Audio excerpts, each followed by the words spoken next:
WrestleMania's podcast.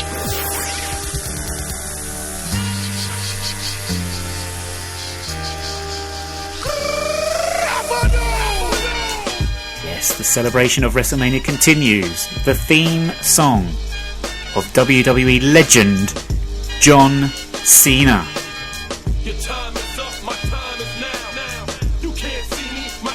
We can't see you, John, it's audio. I have no idea what you said. Well, the time is now for episode 36 of the 9 Years podcast. Thank you for hitting the download button on this week's show. My name is Nick Draper, and both my co-host, Stuart Deakins, and I would like to thank you for continuing to listen to the nation's favourite AFC Women podcast, dropping every Thursday on iTunes, YouTube, Podomatic.com, and occasionally SoundCloud as well. If you are listening via iTunes, just like to remind you to click the 5-star button on the ratings and review section of our podcast page. We've made it to WrestleMania week, Stu. Finally, we are here. Friday night, the developmental show, NXT TakeOver, which is the highlight of the whole week for wrestling fans and will be the highlight for me, I promise you that. And then followed by the Hall of Fame on Saturday night, the big event itself on Sunday, the post-Mania Raw television show on the Monday night. It is like Christmas, and followers of us on Twitter, I should say, will have seen me posting some of my favourite Mania matches of all time. Those culminate on Sunday with my favourite Mania match ever. Question is, what could it be?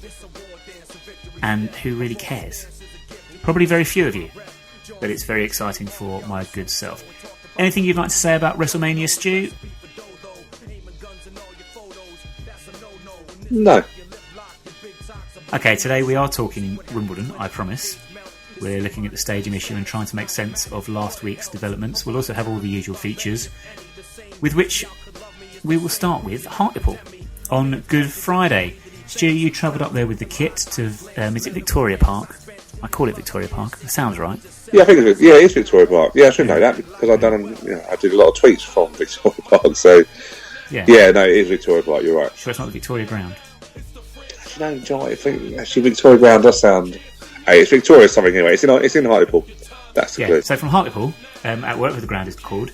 You went up there. Talk us through your day. What time did your day begin, and was it worth it? Ridiculous. It started at a ridiculous time. So I was helping again out with. I say help out. I literally just get a lift with Trev and Robin with the kit. I do help obviously move it, but the guys are pros at doing that. So I literally just give a hand where I can, and we seem to be getting more and more kit. I would say, crikey, it takes forever. But yeah, I met at the ground at 6:30.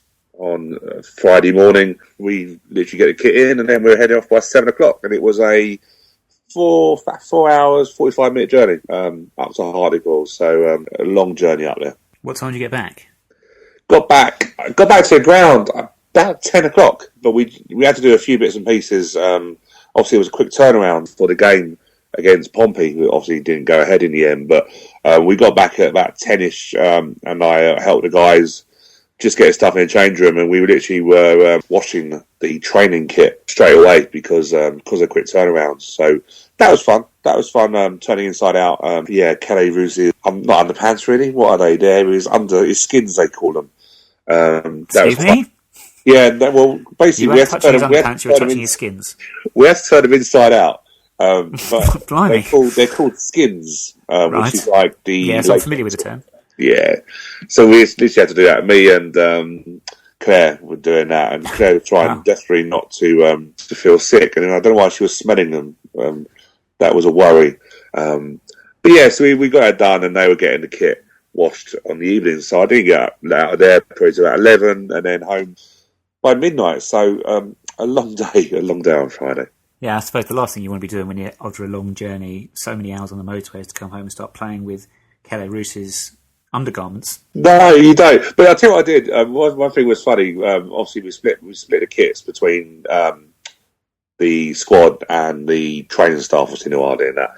And I changed shape for some reason. I found his training top. How the hell? I'm not funny. Right? I don't think I've got my left arm in there. He is a small guy. I just don't. Me and Trevor were both laughing about how we would never fit into any of those. You do realise how extremely fit the guys are because they're literally fitting into medium training kit. That was quite surprising. Stu, thank you very much for sorting me out with the unnecessary censors for next week's show. There we go. Already, there we go. I don't have to go searching for it this week. You've just done it. You've just done it for me. Thank you very much. Well, not done it for me. Oh, blimey. I'll be part of it as well now. Right, well, long day. You've done well with traffic by the sounds of it, though, which is good, because Good Friday traffic can be a bit of a nightmare. Lots of Plymouth fans actually missed their game with Morecambe on a Good Friday. Does sort of, before you get into the game itself, the fixture list does need looking at, doesn't it? It was a ridiculous journey to have sent us on Good Friday, and the fact that you got there in such good time and back in good time is purely luck, really, because on most bank holidays, it would have been a massive struggle. And it could have all gone wrong. Yeah, you're right. The fixture list, I think we were quite lucky. I think because we left early, we missed some of the traffic. I know from a couple of people who were contacting me on the way up, actually seeing where we were and how we'd got on, because we'd left earlier. So a lot of my mates who were travelling up were sort of using us as a guide, because a few of them were stuck at Chesterfield, where it was saying about 3 hours from there to 100 miles. I know the supporters coach got there about 20 minutes before kickoff. And they left before us. I think they left at 6:15, I believe. So 6:45. They left at 6:45. So because I got to the ground, like I say, at 6:30, expecting either to see the coach putting out or a few of the guys waiting there for it. But I believe it went about 6:45 from either. It might have been 6:45 from Wimbledon, 6:15 from the ground. But they went basically before we did, and got there at 20 past, 22:03. Which is a hell of a journey, and you have to hold your hats out to the guys who and the ladies who went on the coach. Do you know what I mean? But it's a long journey. Yeah, Morecambe, obviously the Plymouth fans got stuck up in there, which was good that the Morecambe allowed them to wait. I think that's sensible. Do you know what I mean? Some clubs just don't wait, do they? But it was good that Morecambe waited for the Plymouth fans to get to the ground. But yeah, it's a long journey. Good Friday should be local games. You know, it should be the Crawley game, should be the Dagenham and Redbridge, should be those sort of games. Not Dagenham and who? Dagenham and Redbridge. They're the team. Never heard of them. You mean Dagenham and Richmond?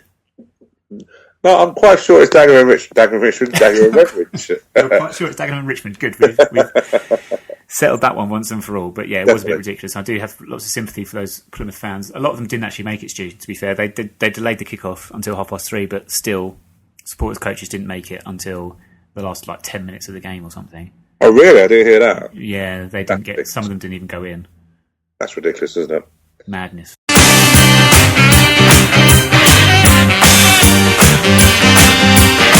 As for the game itself, how much did we miss Paul Robinson on the day? He was a surprise omission from the starting lineup. He had an injury, I believe. Yeah, Neil Hardy in the week, didn't he? Talked about someone getting a knock. He's quite funny now, Neil Hardy. He sort of tells you if someone's got a knock, but don't tell you who it is. So you sort of wonder, is it Lyle, is it Robbo, and stuff like that. Robbo obviously fouled it, but we put Sweeney in with Darius Charles. To be fair, I think our centre half pairings this year has been our Achilles' heels. Not for the quality of the centre half, but the fact we keep having to do pairings all the time. That can't help, because centre halves do like to have an understanding, and also you got Ryan Sweeney, who's a left footer, and I think Darius is a left footer as well. So to have two left footers centre halves is a challenge. But Darius went to the right side, Robbo's sort of position, and covered there. I don't know whether it cost us a game, because the goal that we conceded was from a set piece where basically James on the edge of the area just screwed a shot and found the only unmarked player in the box, who then headed home. But I don't think it can help. But that's we did miss Robbo just because of his leadership qualities. But we have got a decent replacement in Darius Charles, and obviously the newly signed Ryan Sweeney. What was the balance of play like then? Why did we lose the game? Was it another case of not being clinical enough in front of goal? Yeah, just not enough quality. We had enough possession. We had enough. We never had any clear chances. We got in behind them a few times. George Frankham was doing well on the right hand side. Got in a few times. Got some crosses across box and stuff like that. But we lacked any quality in the box. We lacked that second touch, that head up and pass. We seemed to rush everything, and it felt very much like a relegation sort of battle where Hartlepool wanted the points more than we did. And to be fair, they had the best player on the pitch by miles in terms of they've got Luke James back on loan, who you probably remember Nick was there, the leading goal scorer back a couple of years ago. Got to move to Peterborough. It was really weird. I was really surprised when I didn't realise he'd gone back there on loan, because I remember thinking, why they got a schoolboy back out on the pitch? Realised it was Luke James. I thought, okay, we've got some trouble here because he's a decent player. Interesting on those guys. He went to Peterborough, played 34 games, then got a season loan to Bradford, who cut it short at January, and then Hartlepool took him back. So it's interesting that Luke James, to be fair, look best player on the pitch by miles on Friday, but interesting that he's not cutting it at the level above. So that's an interesting thing. But he was the best player. We just didn't know. We had no quality. And then we basically chucked the kitchen sink. We replaced Bartram, who, to be fair, I think I said it the other week, didn't I? He's been out of form massively. Ineffective again on Friday, did nothing. So we literally went 3 up top with Akinfenwa and Aziz, and just chucked everything at him for the last half hour. But you talk about Bartram being off form. Are our strikers in general over the last half a dozen games or so out of form as well? Lars Taylor not really hitting the heights he was in that great run we had from sort of December through to February. No, do you know what? I think they look mentally tired. That's what I sort of I was saying to a couple of people up there on Friday. They look mentally tired. Physically, I think they're fine. Of course, they're coming to the end of the season, but then so is everyone else. But I just think mentally they look tired. Obviously, Rhys Murphy's come in, hasn't played a lot of games for Oldham, so of course he's probably getting his match sharpness. I like Rhys Murphy. I just don't know whether the partnership between him and Lyle Taylor is the most effective one. It seems like since we signed Rhys Murphy, we've gone for Rhys Murphy and Lyle as a preferred partnership, whereas I would feel that Elliot and Lyle or Elliot and Murphy would be better, because we need that target man, and Elliot, when he comes on, does exactly that. Just wins everything in the air, and I think Elliot's been hard done by to be dropped for Rhys Murphy. But Bartram, like I say, couple of games now. I think he's probably about one of 3 or 4 games where he's done nothing. I would have been very tempted. Obviously, the game against Pompey was called off, so I would have been interested to see whether we would have started with Bartram. Maybe Fitzpatrick could have come in, but yeah, disappointing, because Bartram was, when he come back, was doing well, but it's been ineffective. Do you think the signing of Murphy was actually? Do we need it? Did we need to make it now? I think we did it at a time where we were worried about being short of options up front, with Akinfenwa being suspended, Tom Elliott maybe having a knock. Now we've got 5 strikers in the squad. Has he just disrupted things a little bit in the way we're playing? I suppose it's an easy thing to say yes, but I'm still the mindset. When Rhys Murphy was signed, I was ecstatic. I do like Rhys Murphy. I think he's a quality forward. Yeah, I mean, I agree. I'm happy to see him join us. Yeah.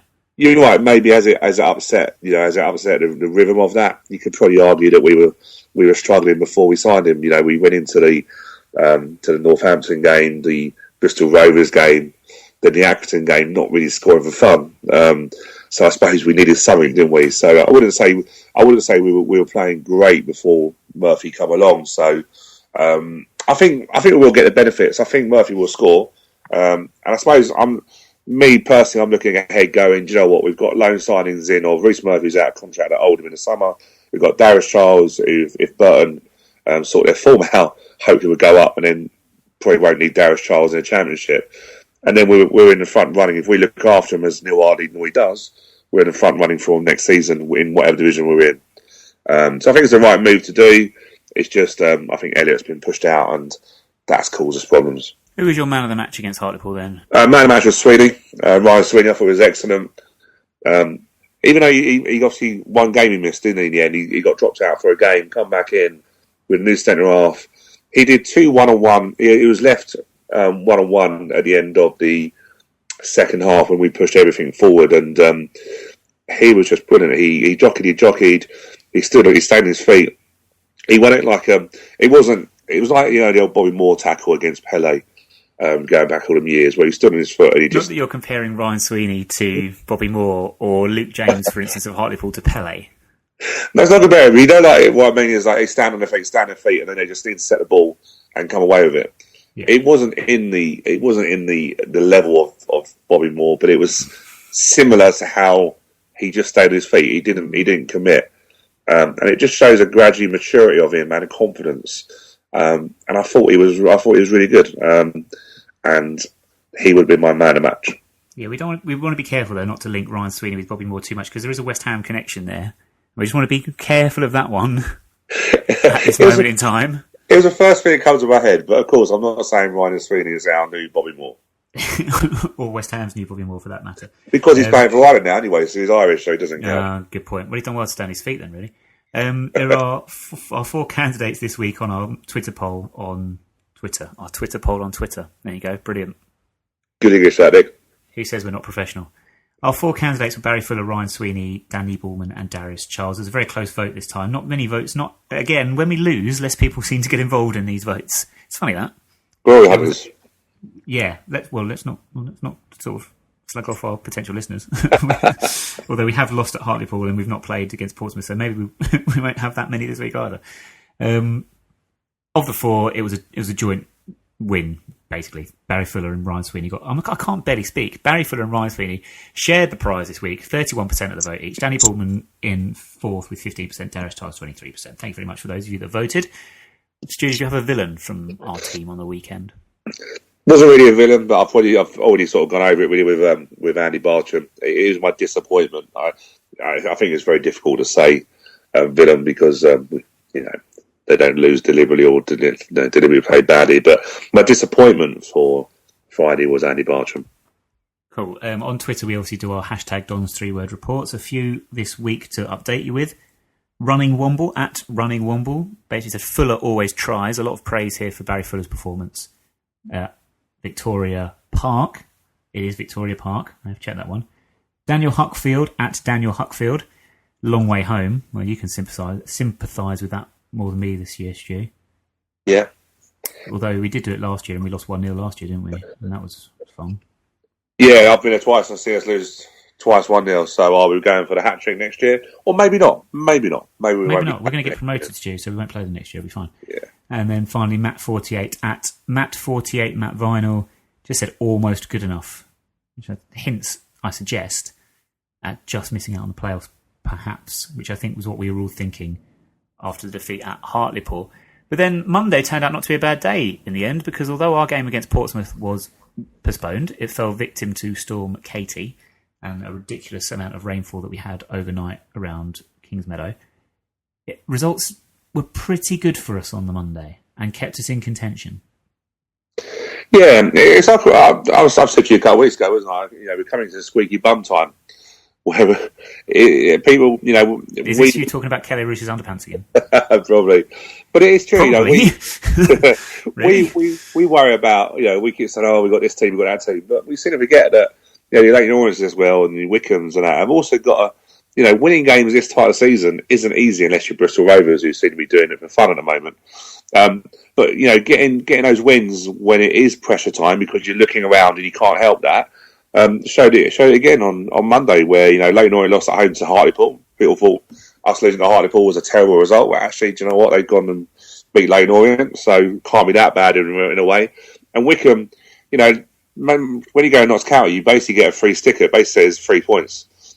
So how Wickham have not gone to Notts County and got 3 points, which everyone else has done this season, is beyond me. But it shows you what the pressure's like. And Notts County, by the way, if it wasn't for the fact that they got 7 points on the board from the early part of the season, they would be literally looking over their shoulders at York and Dagenham and Redbridge. They've got to be a team. If they don't get sold or someone buys them with a bit of money, and Notts County are going to be in trouble next year. Side point. But, I think the results went for us, doesn't it? And I think it shows you now, with the games we've got to go, every game is going to be like a cup final, and I think there's going to be a lot more turns this season for us as well as the other teams. Yeah, there'll be a lot of twists and turns. The big one now, we'll talk about it later, is Wickham, because they dropped points, and now we are just the 5 points behind them with a game in hand. It does make Saturday massive, but we will come on to that one later, I'm sure. Just want to say, we won't spend too much time talking about this one, but Portsmouth fans, if there are any Portsmouth fans listening, get over it, okay? we had a ridiculous amount of rainfall that, due to the early kickoff, meant we had no chance of getting that game on, whether we had the pitch covered or not. And it's not as if your wonderfully fantastic club and your wonderfully fantastic stadium have never had a postponement. To be fair to you, at the start of the season, you didn't even have a TV gantry that you could use because that was broken and it took you about 6 months to fix it. So just give it up. Give it up now. I know every club has them, Stu, but my word, the moaning reached like epidemic proportions. Pandemic proportions this week. You said it all. Pompey fans, just get over it. Do you know what I mean? Like they love to whinge today about League Two, but hey, they're a standard League Two club now, aren't they? So what are they getting on about? They're in the right division. Yes, along with Luton. As it stands. No. Before we move on, just wanted to touch on, we obviously did our prediction show last week, counted down the last 9 games of the season with both ourselves, Paul Raymond, Ray Armfield and Jane Lonsdale.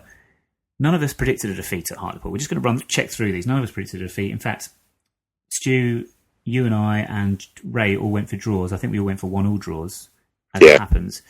Jane and Paul Raymond went for victories at Hartlepool. So I'm not sure what that says about the remaining 8 games of the season, but it probably suggests that our predictions are not going to be that great. Well, talk for yourself. So I'm still confident my prediction is going to come through, but you didn't predict us to lose any game, did you? No, I from now to the end of the season. No, so actually you were. Yeah. Enough said. Yeah, moving on. We touched on Ryan Sweeney there and talked about a possible West Ham link. Sort of cheekily of me, actually. What I should say is, literally as we were coming on air today, and this gives away when we're recording this probably, but we got the news through that Ryan has signed a new contract at the club to keep him away from the clutches, for the time being at least, of the likes of West Ham, Spurs and Huddersfield, who were rumoured to be interested. Lots of newspaper reports either suggesting that there's a lot of interest in Ryan, or that because there's no First Division, no Championship, no Premier League football this weekend, that we're a bit low on things to put in the newspaper columns. But whichever way you look at it, Ryan has signed a new contract. Stu, with 2 ways of looking at this. Either we've secured the long-term future of Ryan Sweeney, or we've just earned ourselves a little bit more money for when we maybe do move him on in the not-too-distant future. It's always difficult, isn't it? I think we've got to be realistic with Ryan, along with Will Nightingale, that we've got 2 hot prospects, both centre-halves, which is fun enough, isn't it? But I think the club should take a lot of credit for being able to convince Ryan to sign another contract, because it's interesting. Like I say, we are recording it obviously just as the news has been released, but I've been hearing a lot that his agent has been very active, try to get a new contract, try to get a contract elsewhere. I would say that the contract that we've given Ryan is probably a damn sight better than what he's currently got. I don't think we'd have got him to sign a new contract on a poor salary. So I would say it shows the club have put a lot of commitment into the fact that we believe he probably is going to be our first team next year. Could it be him and Will Nightingale being centre-halves next year? Robbo probably might get another contract, but would he play the same amount of games? So it's an interesting thing. I do like what he said. I do love the fact that he just said, "My heart is set here. I want to play for Wimbledon." That's it. That's great. The cynic in us, yes, basically means we've got him for another year. So it means if someone comes in for him, they pay a bigger fee, but he gets a bigger salary. So everyone's a winner. But I think it's great credit for the academy again, bought for another product, and I'm really pleased. I'm really pleased with the news. Last little thing then, we'll sum up. I should say, as you've mentioned, or as we have both mentioned now, we're coming. News is coming to us as we are recording, but literally, as I was pressing record on this show, we got the news the Portsmouth game has been rescheduled. So, for those of you that are wondering and haven't heard the news, Tuesday the 26th of April is when we shall go again with Portsmouth and their army of fantastic fans and knowledgeable fans about things such as football pitches, drainage of football pitches and soil types and all that goes with it. And let me just quickly jump in there as well, Nick, is that the club have been very clever on that. My worry was that we were going to put it for the week commencing, on Monday the 11th, isn't it, I think, or 12th. 2 reasons. One, I'm on holiday, I didn't want to miss the game. And two had been on back of us playing Plymouth after playing Wycombe, Plymouth, then Pompey. And those 3 games together were going to be struggles. So the club have been very clever now, because it actually means now we've got Wycombe, Plymouth, and then have a reasonably more comfortable game against Crawley, rather than playing the 3 teams all back to back. So well done on the club for because it would have been a negotiation. Well done on that, because we might have just helped ourselves out with that. Yeah, and it's good to see it got so quickly rescheduled, and do you know what I mean? We're not waiting around for ages. It's the next day, and we've got it all sorted already. So, all good. Anything you've got to update us with this week, Stu, regarding the players we have out on loan? Or yeah, very quickly. We didn't do it last week because, to be fair, we overrun massively on the predictions with Ray and Jane, didn't we? But basically, loan watch. Tom Beard doing really well again. Obviously, he's there for the rest of the season now at Hampton and Richmond. But basically, they play Hampton Hampton and Richmond. Did I say Hampton and Richmond? Hampton. No, it's Hampton and Richmond, isn't it? Hampton and Redbridge. Get it right, Hampton Stu. and Redbridge. Oh, I get so confused. I don't know who they are. Hampton, they are called now officially. Okay. The Beavers. Yeah, basically they lost on the bank holiday. They lost at K's at Kingstonians, lost 4-1. Alan scored the second goal for K's in front of 724 fans, which I thought was quite good. Obviously over the bank holiday, but back to winning ways on bank holiday Monday with a win against Leatherhead. Tom again got 90 minutes and 707. So it's good to see that the crowds are still there. To be fair, they should be. Hampton are top by 5 points at the moment. 4 games to play in the Ryman Prem. 5 points clear. So you probably would say next couple of games they can probably secure promotion. Be interested to see whether Tom will get a medal. I imagine he's probably played enough games now, I would have thought. Well, I thought so. He seems to be there for long enough now. Yeah, so that'd be good for him. It's good experience as well at a reasonably decent level Ryman Prem. Funny thing is, just looking back, I don't know if people are aware, obviously, people who love non-league or have never left non-league, because obviously we were very much a part of it for so many years. But I don't know if people noticed, Bognor Regis reached the semi-finals of the FA Trophy, being edged out by Grimsby Town over the weekend. They have 9 games left to play because of the run. But they're only 9 points behind Hampton. So Bognor could still probably, I think Bognor can easily get more points than Hampton can acquire over the season. But they have 9 games. And for anyone moaning about playing too many games, Hampton they play 4 games in a week from the 2nd of April. So they've got 9 games left of the season, or they've got 9 games in hand? 9 games left to play. Got 5 games in hand on Hampton. Oh, right, okay. Yeah. Okay.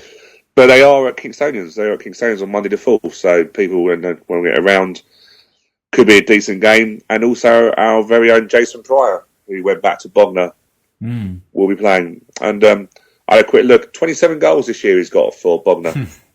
Wow. And club captain. So it's really good. How old is he now? Do you know? How old would he be now? That's the only stat I didn't look at, Nick. I'll tell you what, Not too sure. I'll find out quickly, because it'll be interesting, because you know what? He's clearly probably got enough about him to be playing still in the Football League. I know what happened to his bad injury and everything set him back, but surely to bounce back at Ryman Premier level, to still be scoring goals, must be something about him. Well, it's good as well. I think at 27 goals, he's still got 9 games to play, so you could probably argue that he probably could easily hit 30, probably close to 35, depending on whether they go up automatically or whether hit the playoffs. But yeah, it looks more likely he'll be in the Conference South next year. He's easily a conference level. Probably, it wasn't for the fact of him being taken out by the thuggish Crawley team. He probably would have still been playing in League 2 football. But really pleased with Jason that he's got back on the scoring goals, which he's good at. And 27 goals, pretty impressive. And just looking here, he's just turned 27. Well, he turned 27 last December, so there's still time for him. It's really good, isn't it? Do you know what I mean? Because, like I say, in that case, then you may see a few clubs be looking at him. Because, like I say, 27 goals is a decent return. He's probably more likely to get into the 30s as well. So that's good for Jason. And obviously, Joe McDonald was on loan at Harrow. They only had 1 game over the bank holiday, which was a 1-1 draw against Staines away. They're now 9 points clear of the team that's third from bottom in the Ryman Prem. 6 games to play in their hands. So it looks like Harrow probably will secure Ryman Prem football for next season. Hi, I'm Seb Brown, and you're listening to the 9 Years podcast, available every Thursday on iTunes and YouTube. Last Tuesday, the current Mayor of London, Boris Johnson, called in our plans for Plough Lane for them to go through a representation hearing, as it is so called. We believe that this is the first time the Mayor has re-examined a planning application that had already been approved by the local authority, which we hasten to add, was given the green light by Merton Council by a landslide vote of 10-0. The Mayor's office cited the scale and nature of the public representations that opposed the plans as reason for calling in the application.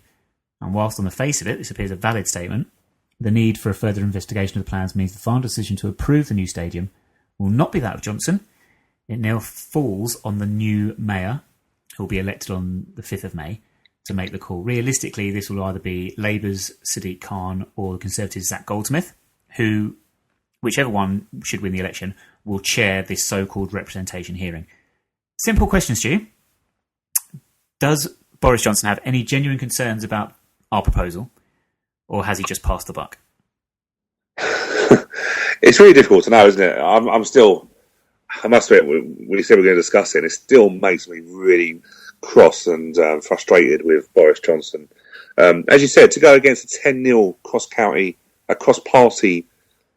vote at Merton, and to even go against his own GLA officials, who basically, in the 30-odd page report, says no reason for the mayor to call it in, or to words of those effect. They said that in the conclusion at the end of it, and they said it in many parts of it after we satisfied their stage 1 concerns. It's got to be political. Whether he doesn't want to hear it because he doesn't want to pass it, which is then going to upset his fellow Tories in neighbouring areas, the neighbouring areas of London, I don't know. There was, very much a rumour going around, and that's what it is at the moment, that he may still listen to the actual, he still may make the decision himself, because he's got until May before he leaves the London Mayor role. So there is rumours going around he may still sit on that and be the one to make the decision.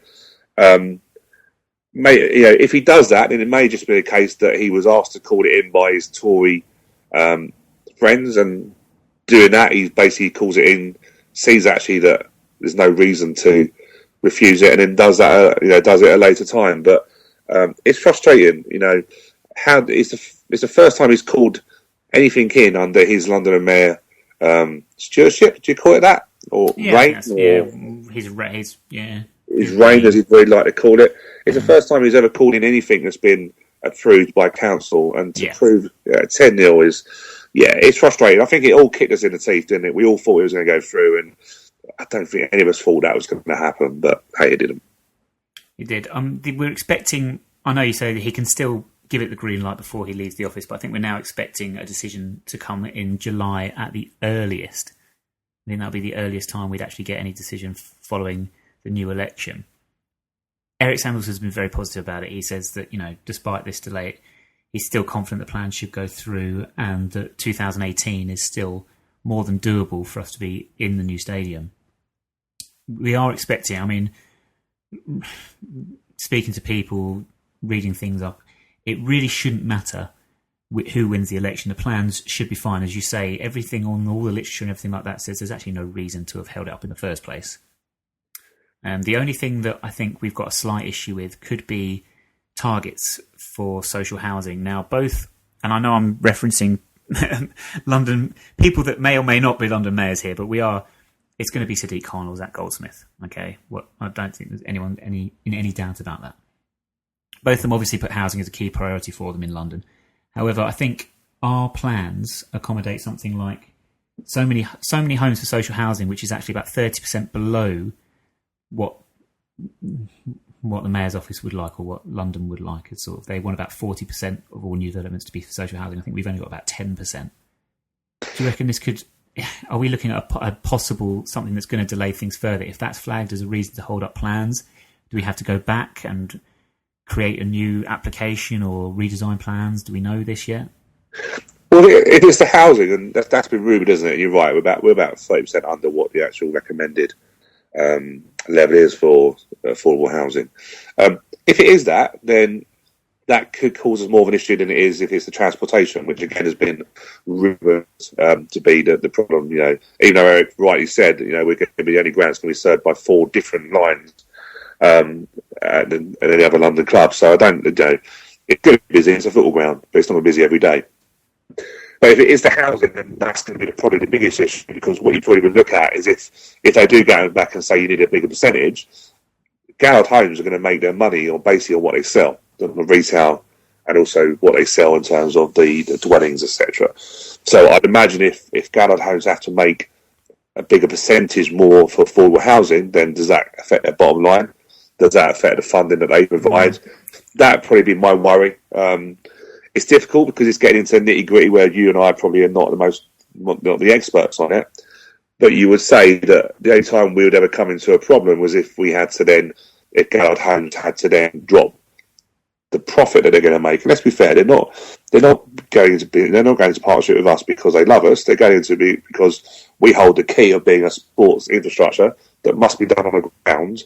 Otherwise, they wouldn't get the plan permission for the houses. So, I suppose that's probably the biggest thing. I don't think, in terms of plans, I don't think that's going to cause a problem because that's just basically saying we'll give you another 5%.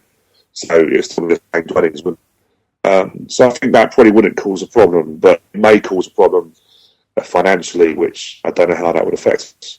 Yeah, I think you're right. It's going to be the financial side of it because if they have to increase that percentage, then obviously, as you say, it will affect their bottom line. So it knocks on how much money we probably have to pump in ourselves, really, to get this thing off the ground. It is a little bit of a concern. Traffic-wise, it's been flagged through by the council 10-0. What traffic concern has not been met? I understand that it's not a stadium that you're going to be driving. No one's going to be driving to this stadium. Obviously, the housing I think is great, but I don't think it's going to cause that much of an issue away from a match day. I don't think there's enough housing there to create a big problem there. As you say, it's well served by public transport. So, are we wondering maybe if there's? It's just Boris basically getting out of having to make a decision, isn't it? For whatever reason, Tottenham and West Ham, the scale of their stadiums are so vast in comparison. We're dealing with a lot bigger numbers here. Nothing like this was flagged. Do we read into that? Do we read into the fact that had we been a Premier League team, that this Boris would have probably said, "Yeah, fine, knock yourself out." Yeah, you can't help but think that it's you can't really gutted this, the Premiership status that's now Spurs deal to go through because from what I hear, it wasn't only a 10-0 majority we got. It was actually a small majority, so it was split. So the mayor's obviously called it in and. He didn't even call it in, did he? He just basically made a decision. It was fine to go through. It does feel a bit of a kick in the teeth. West Ham deal. If everyone looks at the West Ham deal that the Mayor of London has allowed them to have, everyone thinks his whole family are basically Hammer fans because they've probably got the best deal ever when they look at that deal. And obviously, Boris doesn't class our story as much of a success, which is frustrating. Yeah, very frustrating. Consider what we're offering, But there we go. As we said, Eric went through and he said in the programme notes the Portsmouth game, which was postponed, his programme notes were made available online. He goes through a lot of the obstacles that we had already had to clear before we got to here, a lot of the redrafting of plans and things like that. He did so to sort of detail how thorough the planning had been and why we shouldn't have any real concerns about this going through. Obviously, though, we have to think about what happens if permission is not granted. Do we have a next step past that point? Do we have a plan B, or is it now to that stage where we're just waiting to go on this project and we have nothing else to back us up? I don't think we should have a plan B because our plan A has got a 10-0 whitewash through, and the GLA officials have basically said there is nothing of concern. So we really shouldn't have to have a plan B. And I've been speaking to a few people politically who understand this better than I do, but ultimately, if Boris did in his one-man decision, or whoever comes in and did say no to it, we could probably take it to who would probably look and go, "How have you called it in? How have you come to this decision of a no when all the evidence and all the work done before it has been positive and we've done such a good job?" So I think. You should know, Nick, I'm a very positive person at the best of times anyway. I still don't see this not going through. I just see this as a delay. From what I'm hearing is you would have to pay to basically put it through a judicial review, and it would go to someone other than the Mayor of London. But I think it's basically just a Tory a little thing where Boris either doesn't want to be seen to be the one that's giving bad news to his local electorates around him, or he's just basically is doing a power struggle somewhere. But I don't see it not going through. I see this as a delay, and I'm still very confident, if not a little frustrated at the delay we're having. We are essentially at the moment there's nothing actually going on at the moment that we can have any influence on, and Eric Sanders has said that himself. If you do wish to, we suggest that you follow the Bring the Dons Home campaign, which is active on Twitter. It's also available online at bringthedonshome, all one word, .org. And if you go online there and you can read up on all the things, all the latest about what's going on, we do suggest you keep in touch with us, and we will do it on the podcast as well, just to see what we can do, because there might come a time, especially over the summer, depending on what happens at its representation here, and where we need to be very active as supporters to see what we can do to really make sure these plans get pushed through. I'm with you, Stu. I don't see any reason why this still won't go ahead. I still think it's Boris Johnson just swerving the issue, and that whoever's in position come this representation hearing, they will quite happily wave it through. But we have to be just wary that we might need to be active again like we were previously with letter campaigns and what have you, to make sure we get this over the line. Let's be fair though also, Nick, if Khan does come in and his first thing is to sit on a panel and sit on this one, do you really think he's going to want to start off his campaign as like Mayor of London with a judicial review against something that is so easily... And of course we're biased, of course we are biased, but also factually, we can't be, we have a reason of being biased to the 10-0 and the GLA officials. Could you imagine him trying to explain his way out of saying no to his own GLA officials, which, to be fair, he might as well sack because they're no good if he's not listening to them. You can't see it, can you? Do you know what I mean? He doesn't want to be sitting on that. It's just a time delay, isn't it? But what I also say as well is at Hartlepool, there were a few Boris Johnson songs that were adapted to a Charlie Coppell song. I don't... Call me old, call me boring, call me a little old, bit... Stu, you are old and boring. I just don't know whether that is the right way of doing it. I know, going back through obviously the Milton Keynes debacle and Dublin and all that sort of stuff, that we weren't seen to be taking it seriously and protesting and stuff like that. It's not at that level. I think we should just keep it positive, keep it positive. I don't think songs about Boris Johnson, as much as I'd love to be in with them, I just don't know if that's the public perception or view we want to be seeing.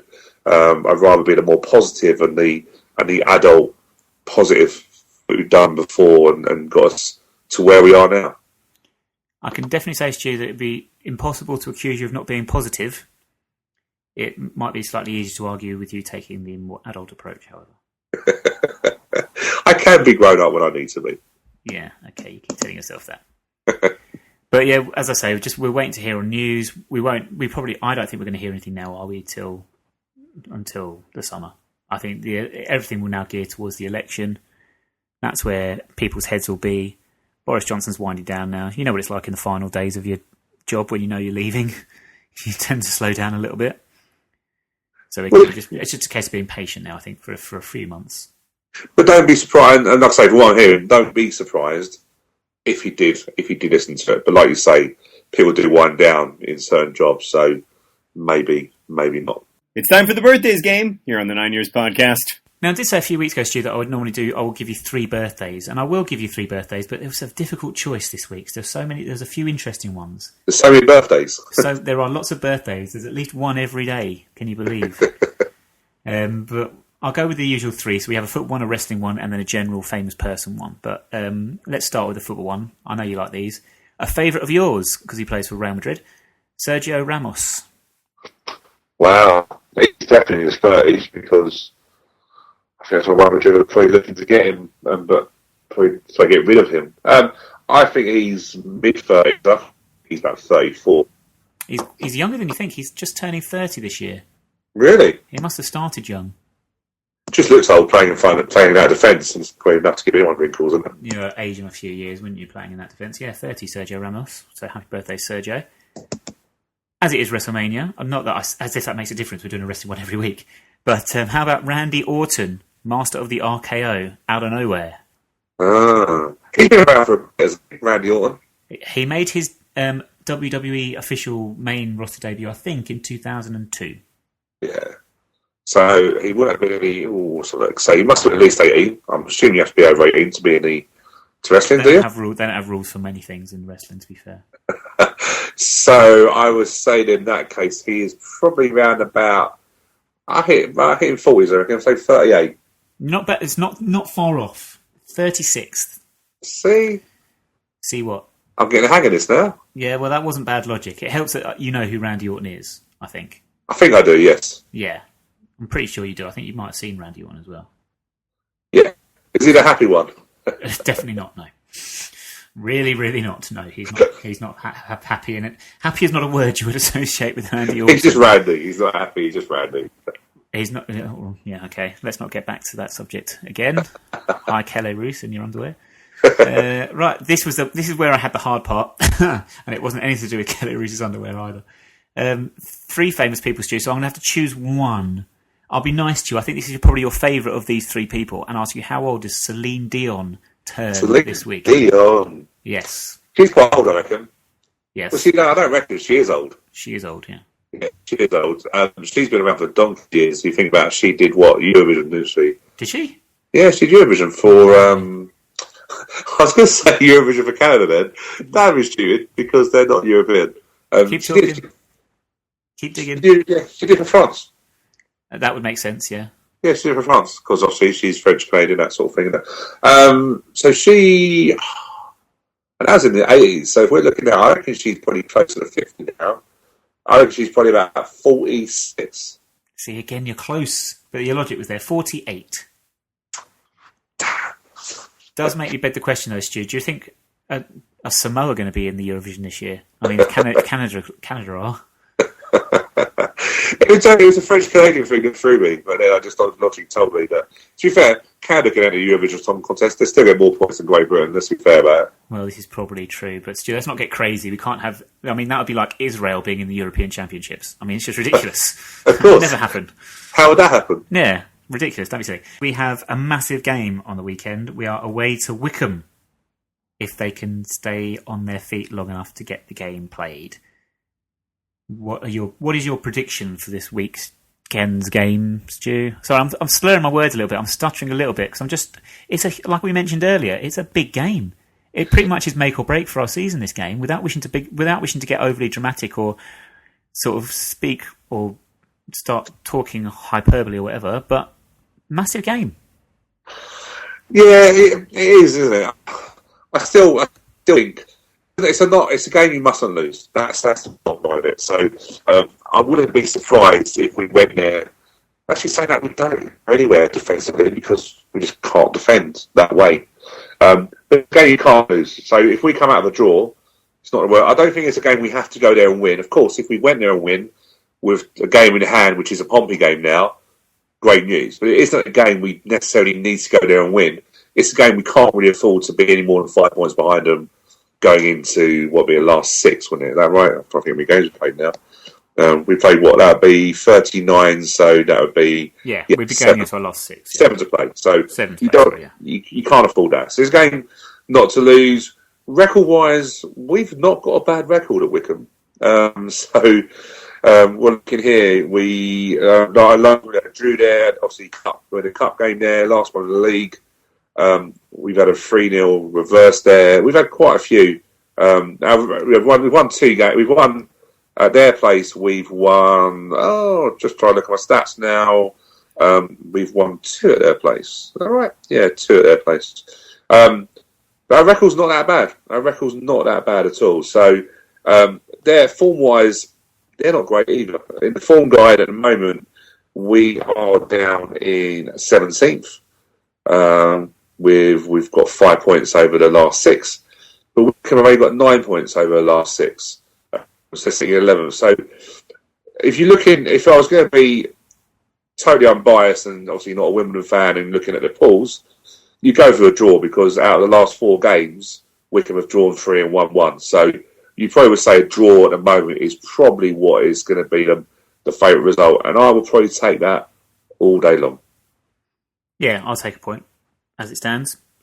And I think that's probably what will happen. But We do have a decent record there in the league, actually. I know we lost there last season, but that was more to do with them falling over a lot and Akinfenwa not being allowed to jump. And then we actually beat them in the FA Cup, didn't we? So we showed we've got the measure of them. Decent record there. So I'm just looking at other fixtures on the day that really affect us.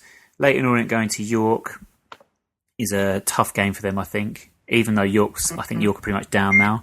Always a difficult place to visit, as I think they've proved to a number of teams.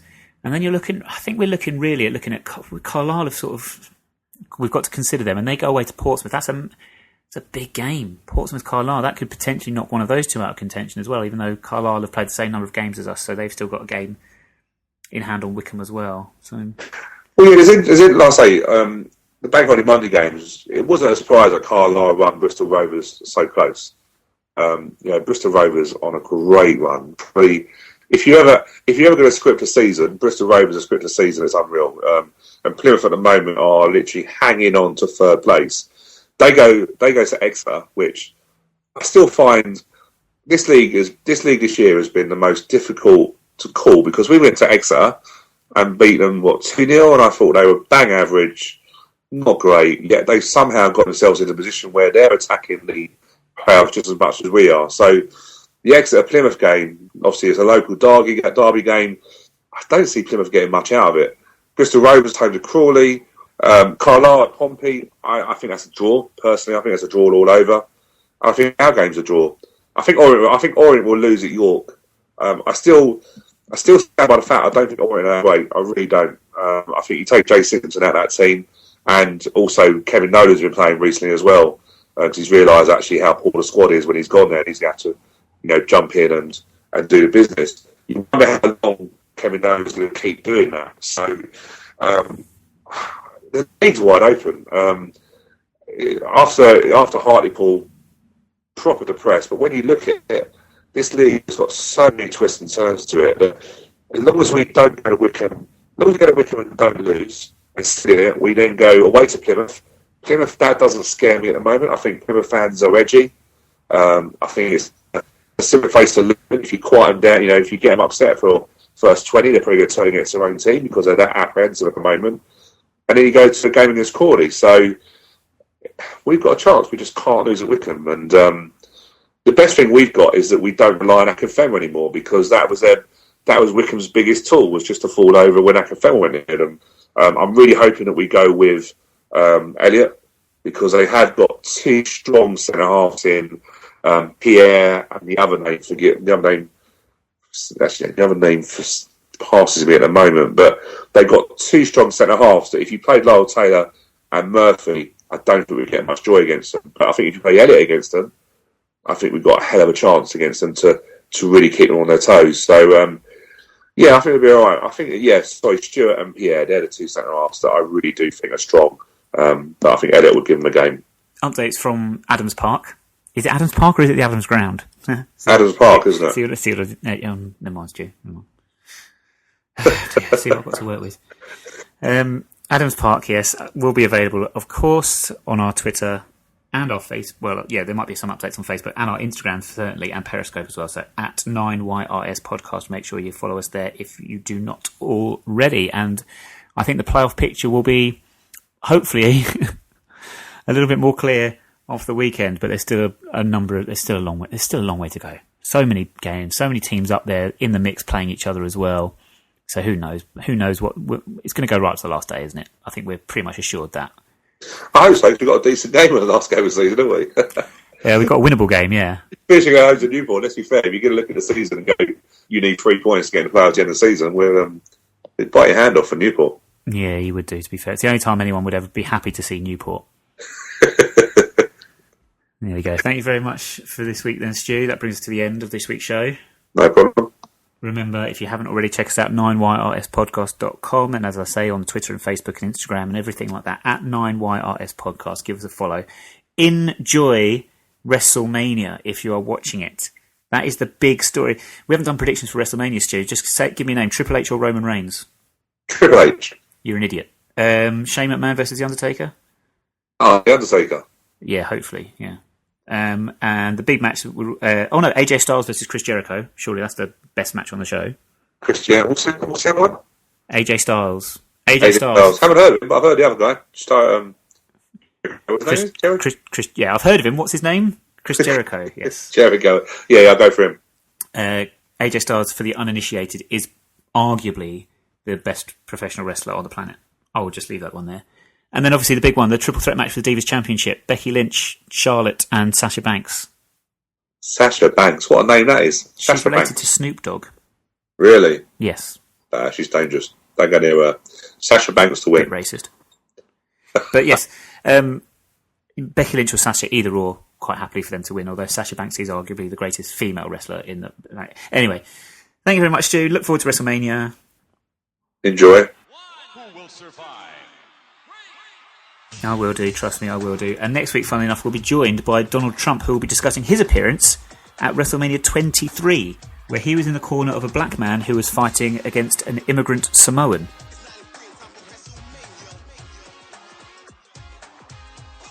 And we ask him, if that match was to happen today, which side of the fence would he fall on? We'll see you then.